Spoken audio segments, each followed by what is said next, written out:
Hey, this is Carl Canedy from The Rods, and you're listening to That Metal Interview.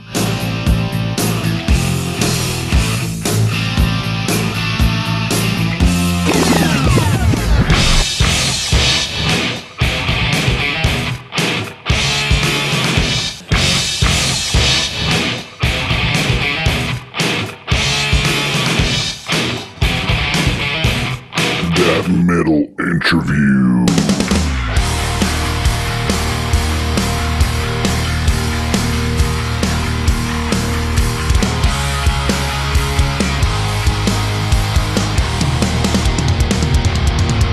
Rattle the Cage brand new album dropped January 19th, 2024 by the legendary band The Rods, R-O-D-S, if you guys recall, the legendary band The Rods. And drummer Carl Canedy is here with us once more. He returns to the show to promote this album, and also he is here to promote his brand new book, Tales of a Wild Dog, Memoirs of a Rock Warrior. Book you guys have to check out. It's out now, and you guys should be supporting Mr. Canedy with his projects and his book, of course. And sometime last year they also released a live album live at Rose Hall, and you guys should check it out too. Awesome music. And right now let's go ahead and play something off of their brand new album. Rattle the Cage is the name of the album, but this is Play It Loud. We'll be right back.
rocking song, Play It Loud, off of Rattle the Cage, the brand new record by the legendary band The Rods.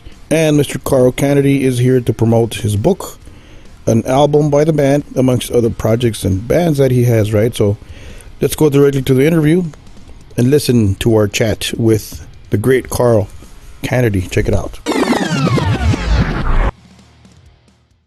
So welcome back. Thank you. Thanks for having me back. Of course. So how you been, Carl? Doing okay? I have been well, except for a little nasty bout over the holidays, but had the flu and whatever. But other than that, been doing great. Let's speak of your book, cool. Tales of a Wild Dog, Memoirs of a Rock Warrior. What a title right there. That's some good stuff. Some good words put together there. Thanks. So how's the reception so far? I've had 3 reviews, and they have been amazing. And I can't say enough. I was really worried about it, and I put out so many albums, and promoting records. I kind of used to it, and I try to tell young artists when I work with them that don't, like, the great reviews, don't believe that, and when you get a bad review, don't get suicidal about that. It's in the middle. You know who you are. You do what you do the best you can, and then believe in it. And so, but for the book, it was different for me. And then, so I was waiting for really waiting for a negative review. But the first review was so good, and he read the book, and he totally got the book. He got the whole surprise toward the end of the book. He got everything and understood it, and it was fantastic. So now I'm ready for the body blows, So now the bad review comes in. I'm like, okay, that's cool. I can deal with it now. The first one would have been crushing, I think, if I had a horrible review out of the gate. So unfortunately. Right. But you know that... curled up in a ball crying, if I'd had a bad first review. No, I don't think that's going to happen. There's no way you're going to get a bad review. So you're a rock star, and you've had an awesome career, and you still have an awesome career. And I see no reason for any bad comments or nothing like that, reviews or. You never know. But the one thing in the book, it was Doc, my co-author, he did all the interviews for the commentary, and we did one, and then I said, that's a great idea, and he loved it. And I said, well, then just go ahead, and just the one caveat is everyone can make any commentary they want, and I don't care what they say. They can talk shit about me. I don't care. We won't edit anything. So good, bad, or indifferent. They don't have to feel like it has to be glossy and say something nice. Say whatever you want, and we'll print it in the book. And so I think that was really important, because then people had their voice, and may not see eye to eye with me, but by the same token, it keeps the book honest. Right. I'll be honest with you. I have not gotten to read it yet, but I'm going to. I'm going to read it, and I know it's going to be badass. It's going to be badass for sure. I know. Well, the Rods. Do you want to take a few minutes right now? You can start reading. Right. Yeah.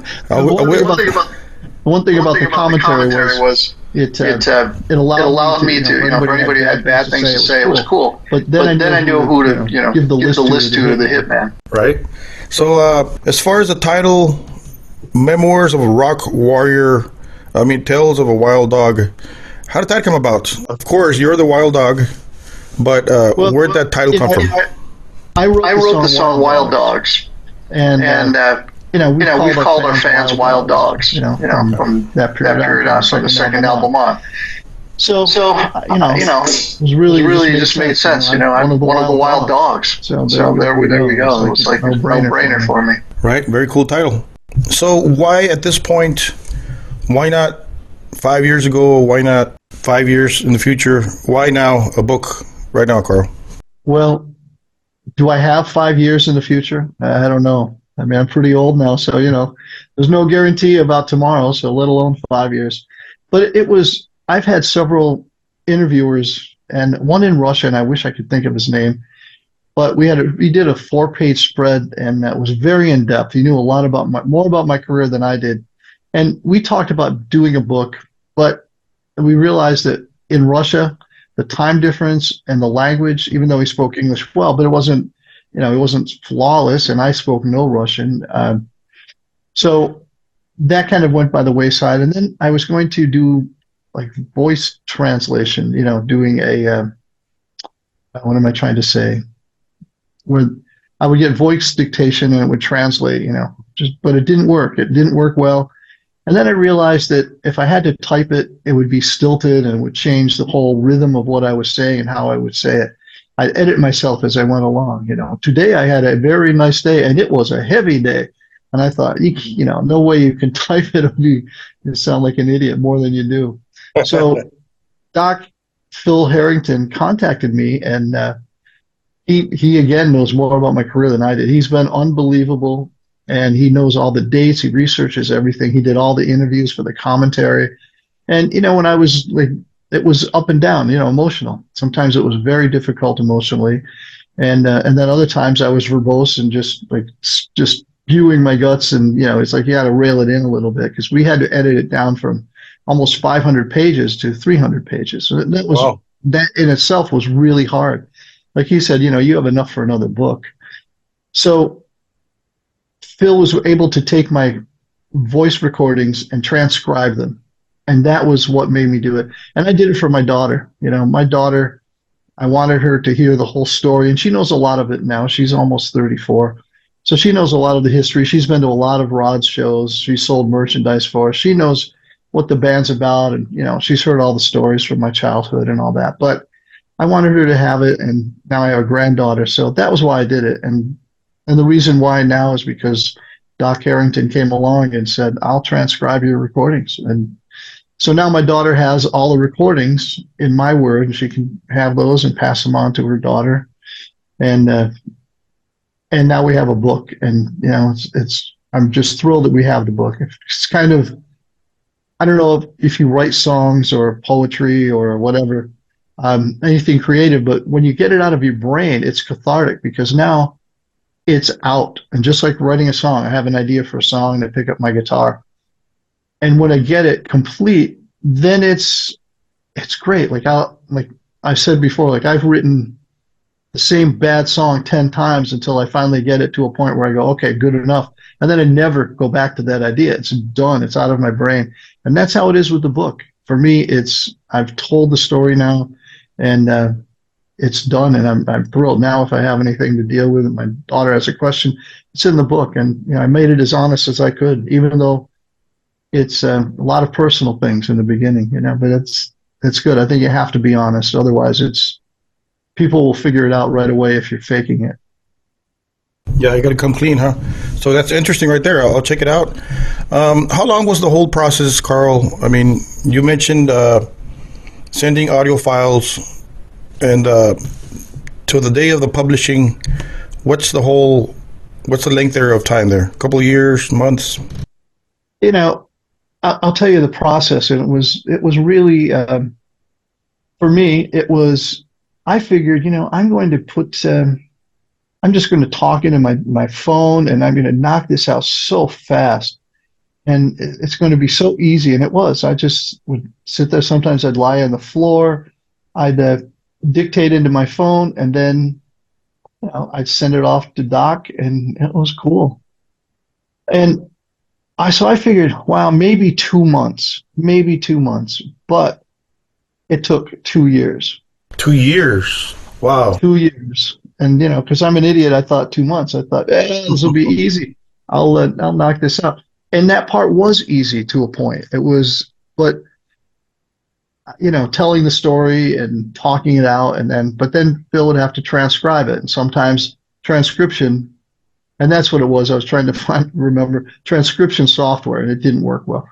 So sometimes the transcription software, he was transcribing it, but he also used transcription software to get words he wasn't sure about. And so sometimes they were off, but it was 2 years. And I thought it was 2 months, because I'm kind of an idiot. Thought, yeah, that'll be easy.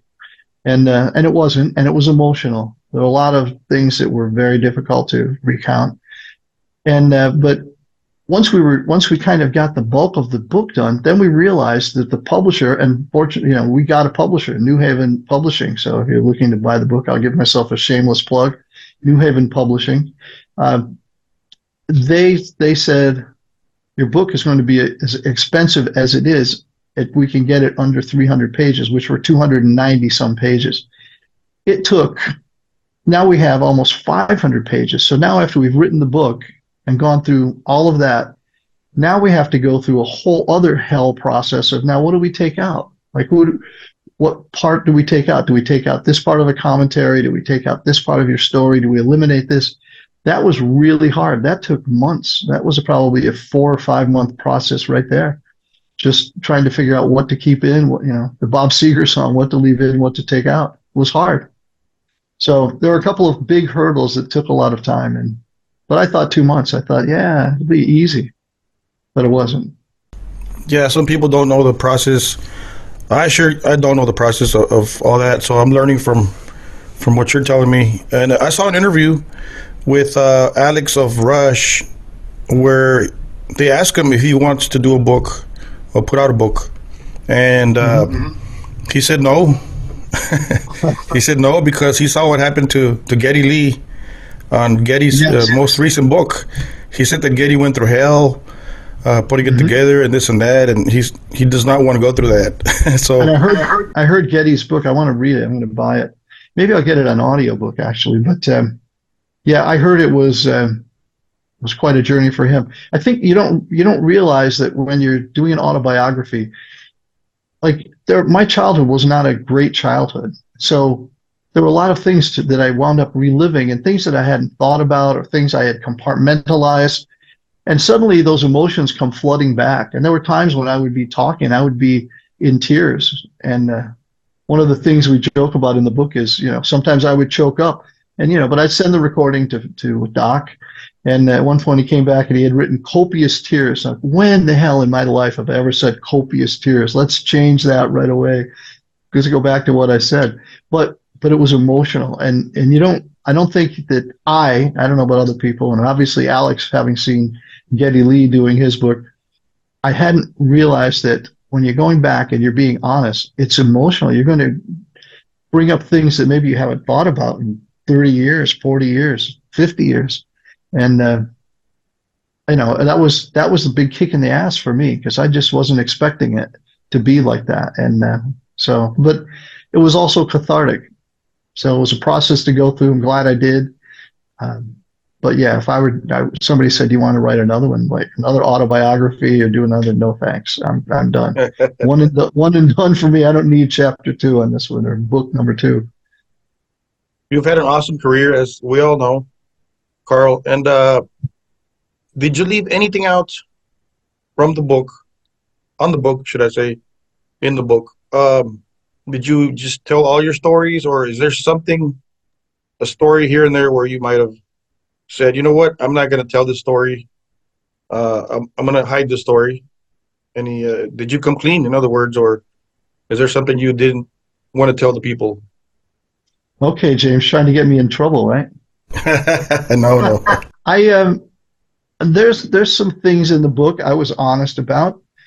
There were a couple things that I thought should remain buried and not discussed. So, I left a couple things out, but nothing that anybody really needed to know.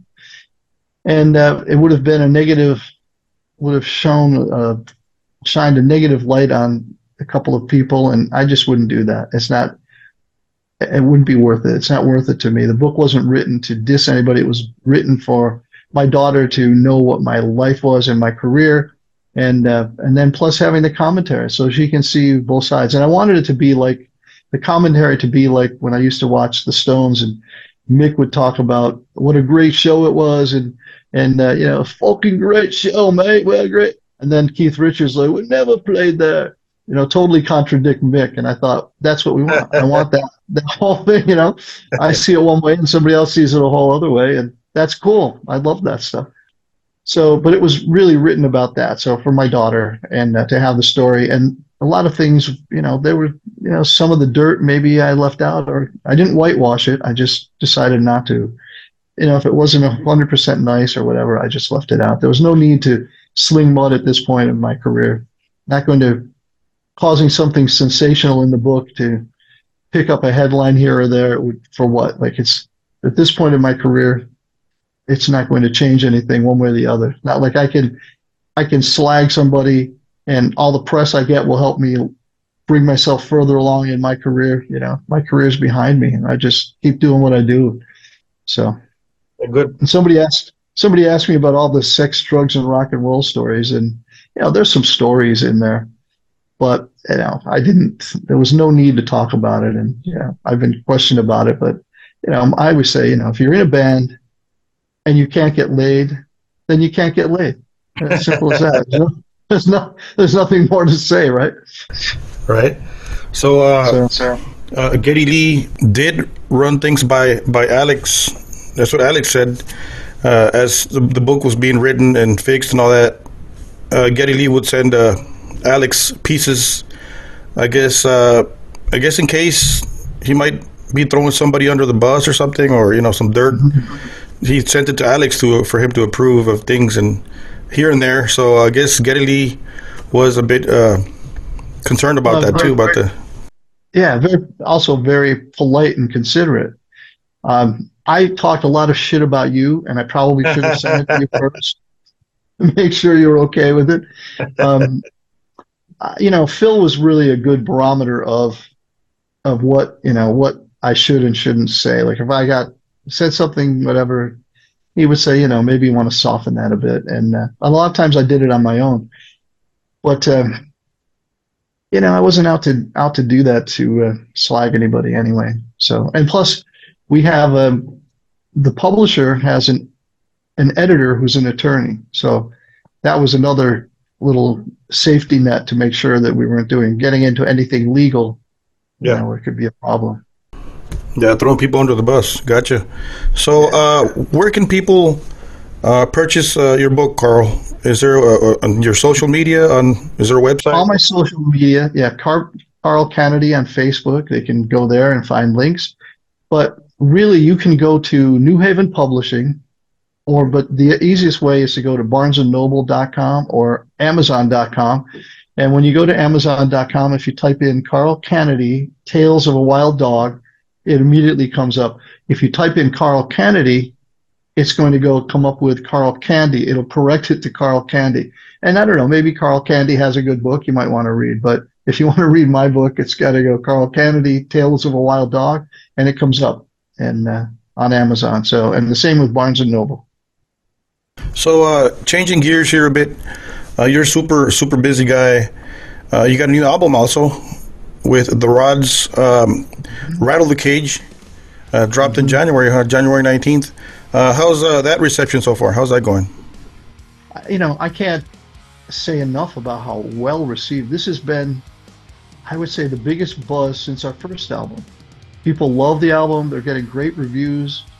And right now, I interrupted doing... sorry for everybody, earbuds in. Doing a drum track for the new Rods album because we have 7 songs. We're already into that new album. Another one. And so we're well on our way to finishing that one. But this Rattle the Cage has been so well received. We have 2 new videos coming, 2 lyric videos, and what's cool about these videos is that they are photographs sent in by fans. So and we have 2 videos. We had so much response. Response was overwhelming. So we did 2 lyric videos, and we'll release one soon, and then the follow-up will come as well, but from the album. But yeah, fans sent in their pictures of them with us or their wall at home. It's incredible to see some of the stuff. Or tickets to, like, when we opened for Ozzy, some of the shows they have tickets for that I'd forgotten we had played. So it's really cool, and it's very cool how the video is done because the pictures are moving. It's kind of like Harry Potter when the pictures move in the hallway and all. It's very. So I'm excited about releasing that. But yeah, the new album has done very, very well. We've charted at radio, both on the heavy metal charts as well as the national college radio. So it's been a really great ride with this album. Very, very proud of it. Who is the mastermind here with the riffs and the lyrics? And is it yourself, or is it David, or is it a teamwork? Or No, it's been on this album. It's been David. Now on this album, I sent him lyrics for "Rattle the Cage," which he took. Sometimes you got to rattle the cage and a couple little pieces. He rewrote the whole thing of lyrics I sent him for the most part. But David's been the guy. I sent him Shockwave, but just a couple lines on that. And Freddie's contributed Hell or High Water and some things. Freddie's been a great addition to the band. Our new bass player, Freddie Villano, with two L's. Okay. But David's been the one who just has been writing very prolifically lately, and it was a conscious decision on his part to write more politically conscious and no more of the sex, drugs, rock and roll kind of thing. It's more aware of the world and the world we live in, and it's been great. The lyrics have really improved, and his songwriting I can't say enough about. The songwriting, I've always loved his songwriting, but it has been kicked up a notch on this album. I love the drum fills on Rattle the Cage.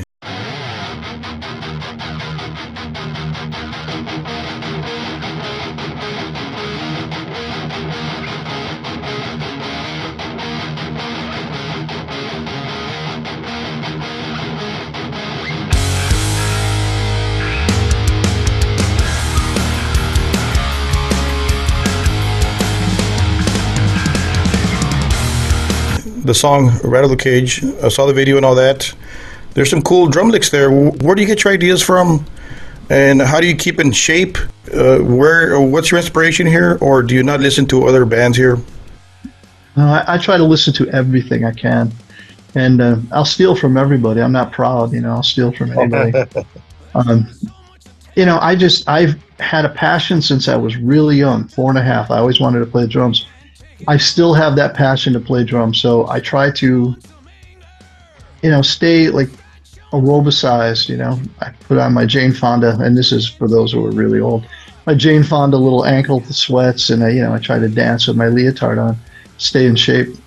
But I try to stay in shape because if you don't have good cardio playing heavy metal drums, and that's one of the things that happens with drummers who they age out, because if they don't stay in shape physically, how are you going to play it? And how are you going to get through a whole set? Which I get done with a set, and I'm fine. I'm not out of breath. I have no issues whatsoever. But if I weren't really up to it physically, then by the time I'm done, I would be, a mess. And like I used to joke, if I don't exercise and stay in shape, I'm going to be doing my drum solo. And the next thing I know, I'll be seeing two paddles coming at me. Clear. On a heart attack, Right. And bring me back. You don't want that. I don't want that. So, but I get. And the other thing is, I record at home, just like now. And I'll listen, I'll try things out, and I'll listen, I'll try things out, and I try to get the least hacked out drum track I can. That's my inspiration. Try not to embarrass myself too much on my drum tracks. Right. So, how many new tracks are you guys doing live, Carl? Three songs. Three so far. We'll see. We still have, they're in rehearsal, and we'll see if we're going to do them live.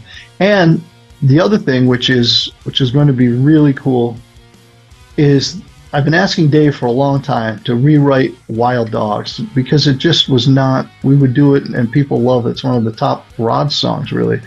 But so David has sort of reimagined Wild Dogs, and with Freddie playing bass, it sounds so heavy now.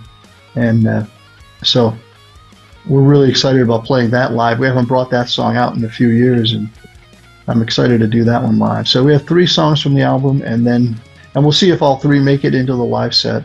That's another question right there.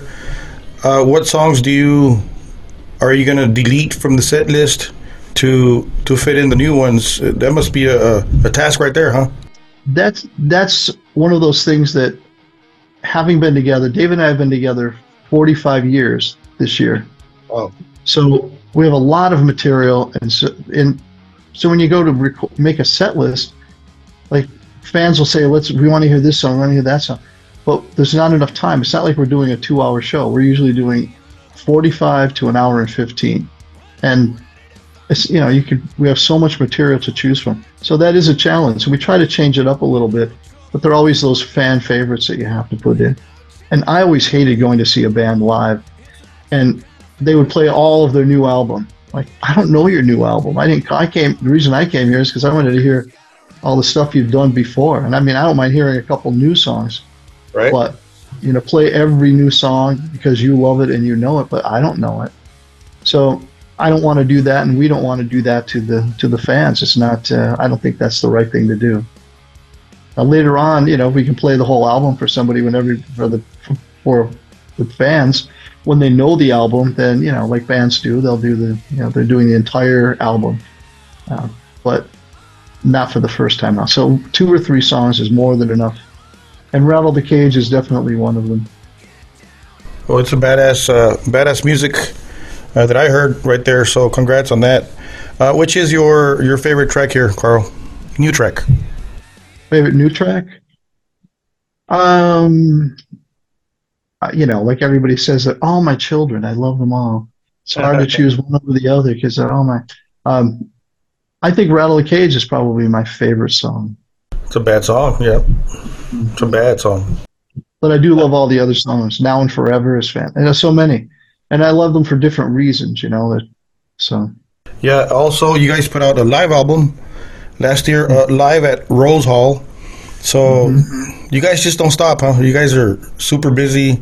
How was the attendance for that, and how was the set list for that? How did you guys put together that set list? Again, back to the same thing, huh? That was the first show Freddie played with us. That was his very first gig, and that's why I wanted to put that out. We recorded it. I didn't tell anybody we were recording it, and so when all was said and done, we're going to release this, and I wanted the fans to see that the band was back, and the band was kicking ass as much as ever, and so that was the reason why we put that out. And so that set list was we didn't stray too far from what fan favorites were for that, just because it was a first time out for Freddie. Wow, very cool. I saw the set list. It's exactly what you said, what people want to hear, and there's not many deep cuts in there, but it's what the people want to hear, right? Just what you're talking about right now. So give us an update on Canedy, your other project.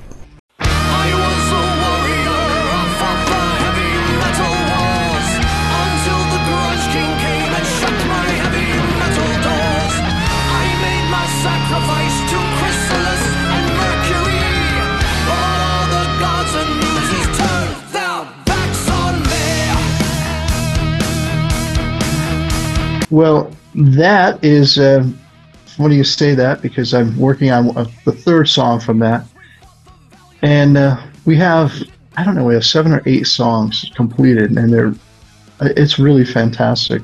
Billy Sheehan played bass on 2 of them recently, and I'm really thrilled. It's going to be a kick-ass album. The material, John Hahn's playing guitar, and Mike from the Canedy band, is singing still. And he just gets better and better. So that's a project I have. I'm very, very excited about. And then I just received tracks today for my band St. James, that we're doing a new album. So that's another project coming along that I'll be putting down drum tracks to. And don't forget the Colossus album.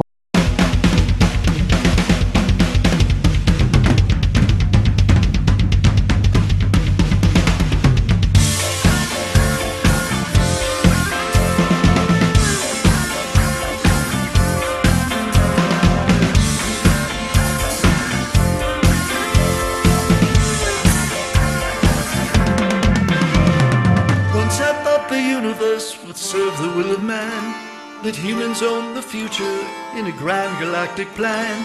But weakness grew among us, our virtue we betrayed. Was it some distant master race, some alien crusade? Or was it just a bad day?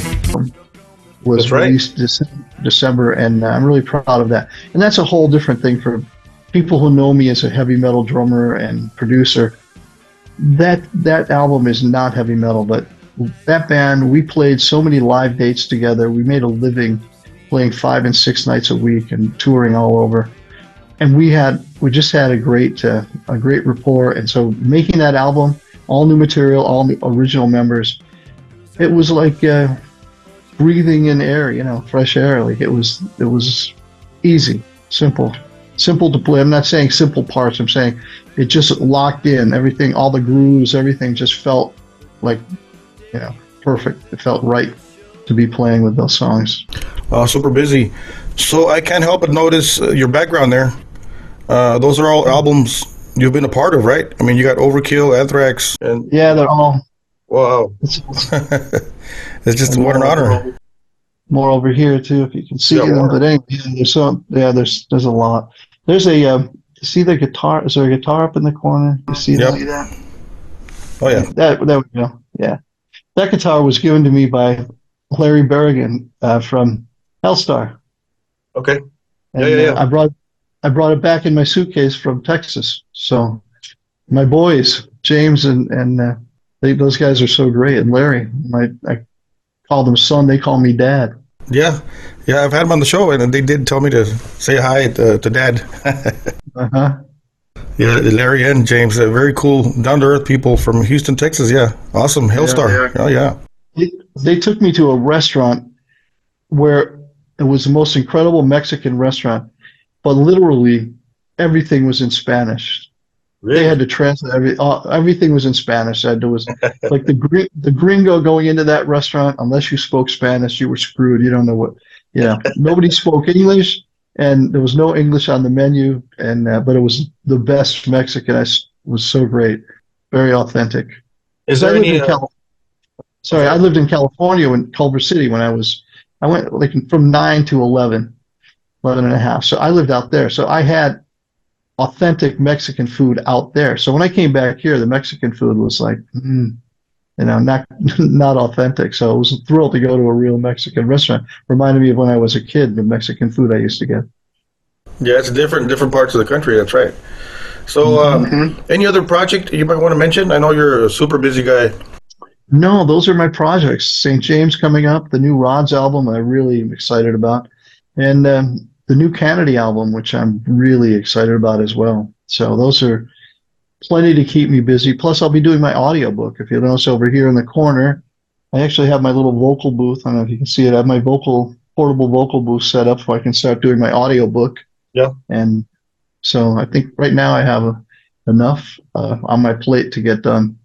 Awesome. So what's next for yourself, Carl? What's on your agenda here after these interviews? What's on your agenda? What's happening in your life? Next is a 7:00 interview. Sometime with supper before that.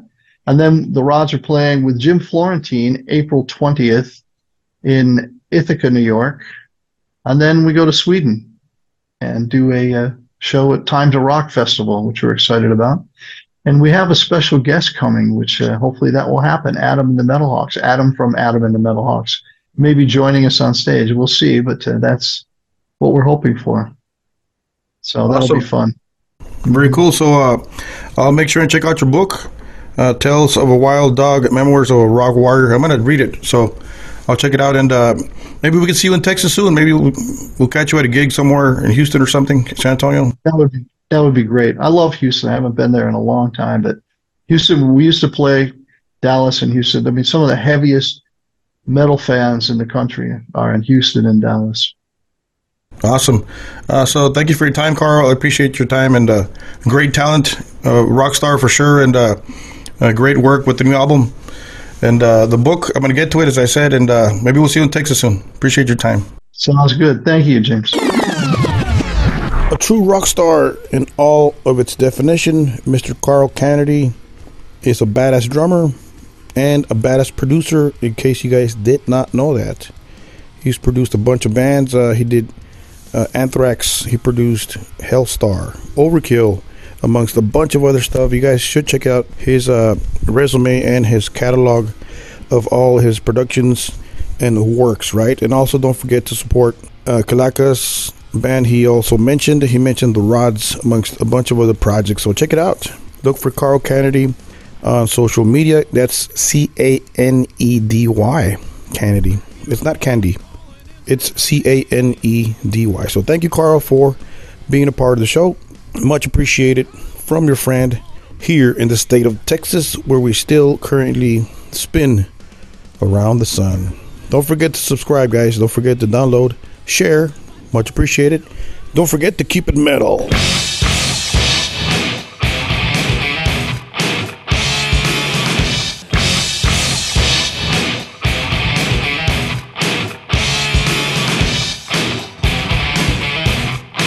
that metal interview.